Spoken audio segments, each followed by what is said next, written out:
Hello viewers, আসসালামু আলাইকুম। আশা করি সকলেই অনেক সুন্দর, সুস্থ এবং নিরাপদে আছেন। আমরা যখন আমাদের ফেসবুক স্টোরিতে একটি ছবি বা কোনো ভিডিও আপলোড করি, সেটি কিন্তু 24 ঘন্টার বেশি থাকে না। 24 ঘন্টা পর সেটি কিন্তু ফেসবুকের তরফ থেকেই ডিলিট বা রিমুভ করে দেওয়া হয়। তো আমরা অনেক সময় করি কি, আমাদের গ্যালারি থেকে আমাদের সেই সুন্দর সুন্দর ছবিগুলো বা ভিডিওগুলো কিন্তু ডিলিট করে দিই। যেহেতু 24 ঘন্টা পরে সেখান থেকে ছবি বা ভিডিও ডিলিট হয়ে যায়, সেহেতু কিন্তু আমরা সেই শখের ছবি বা ভিডিওগুলো আর পাই না। আজকের ভিডিওতে আমি আপনাদেরকে দেখাবো কিভাবে আপনি 4-5 বছর আগেও যে ছবিগুলো আপনার ফেসবুকের স্টোরিতে আপলোড করেছিলেন, সেই ছবিগুলো বা ভিডিওগুলো আপনি আবার আপনার ফোনের যে গ্যালারি রয়েছে সেখানে ডাউনলোড করে নিতে পারবেন ফেসবুকের মাধ্যমেই। তো চলুন বন্ধুরা, কথা না বাড়িয়ে মূল প্রসেসটুকু আপনাদেরকে দেখিয়ে দেই। এরকম নতুন নতুন ভিডিও প্রতিদিন পাওয়ার জন্য অবশ্যই আমার চ্যানেলটিকে সাবস্ক্রাইব করবেন। আর যদি ফেসবুক থেকে ভিডিওটি দেখে থাকেন তাহলে অবশ্যই আমার আইডিটিকে ফলো দেবেন। তো বন্ধুরা, আপনি যে কোনো অ্যাপ্লিকেশন থেকে যে কোনো সুবিধা গ্রহণ করার আগে দেখবেন যে আপনার যে সেই অ্যাপ্লিকেশনটি রয়েছে সেটি আপ টু ডেট আছে কিনা। আপ টু ডেট না থাকলে কিন্তু আপনি কখনোই সেই অ্যাপস থেকে নতুন নতুন ফিচারগুলো যে যুক্ত হয় বা সেখান থেকে যে সুবিধা পাওয়া যায় সেগুলো পাবেন না।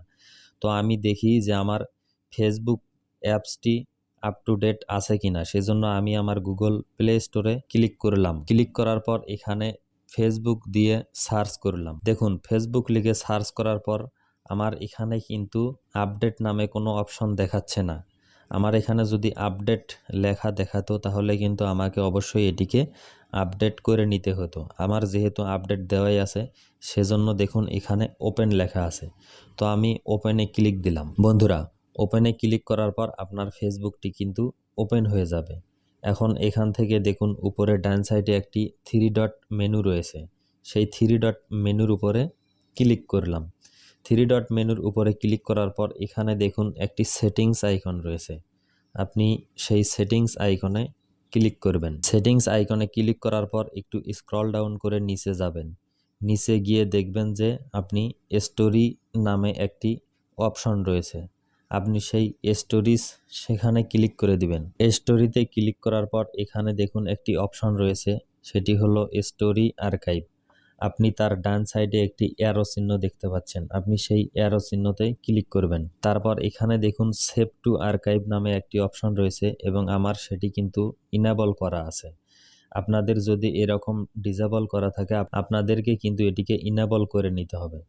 আর আপনাদের যদি এটি ইনেবল না থাকে তাহলে কিন্তু আপনি কখনোই আপনার স্টোরির সেই পুরানো ছবিগুলো ফেরত পাবেন না। তো এখানে এটাকে অন করে দেওয়ার পর আমি একটু ব্যাক চলে আসলাম। 2বার ব্যাক বাটন ক্লিক করার পর আবার একটু নিচে স্ক্রল ডাউন করবেন। স্ক্রল ডাউন করার পর এখানে দেখুন ইওর অ্যাক্টিভিটি নামে একটি অপশন রয়েছে এবং তার আন্ডারে দেখুন রয়েছে অ্যাক্টিভিটি লগ।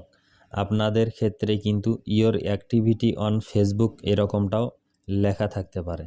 তো এখানে দেখুন অ্যাক্টিভিটি লগ নামে যে অপশন রয়েছে সেটির উপরে আমি টাচ করে দিলাম। তো এখানে দেখুন আর্কাইভ নামে কিন্তু একটি অপশন রয়েছে, আপনি সেই আর্কাইভের উপরে ক্লিক করবেন। ক্লিক করার পর উপরে দেখুন স্টোরি আর্কাইভ নামে একটি অপশন রয়েছে, আপনি সেই স্টোরি আর্কাইভে ক্লিক করবেন। ক্লিক করলে দেখুন আমার এখানে যে 7টি ছবি আমি স্টোরিতে পূর্বে দিয়েছিলাম সেগুলোই কিন্তু এখান থেকে দেখাচ্ছে। এখন ধরুন আমি এই ছবিটিকে ডাউনলোড করে আমার গ্যালারিতে নেব। বন্ধুরা দেখুন, এই ছবিটি কিন্তু আমি 3 বছর আগে আমার স্টোরিতে দিয়েছিলাম। এটিকে এখন আমি ডাউনলোড করার জন্য উপরে ডান সাইডে দেখুন ক্রস বাটনের বাম সাইডে একটি 3 ডট মেনু রয়েছে, সেখানে ক্লিক করলাম।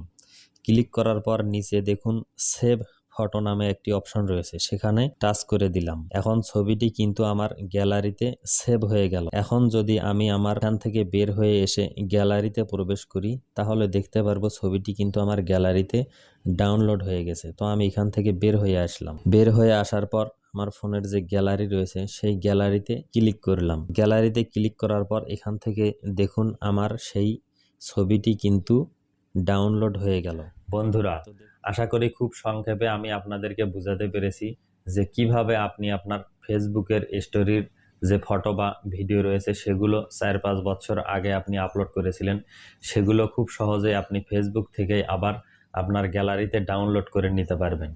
তো সবাই ভালো থাকবেন, সুস্থ থাকবেন। দেখা হবে পরবর্তী কোনো ভিডিওতে। আল্লাহ হাফেজ।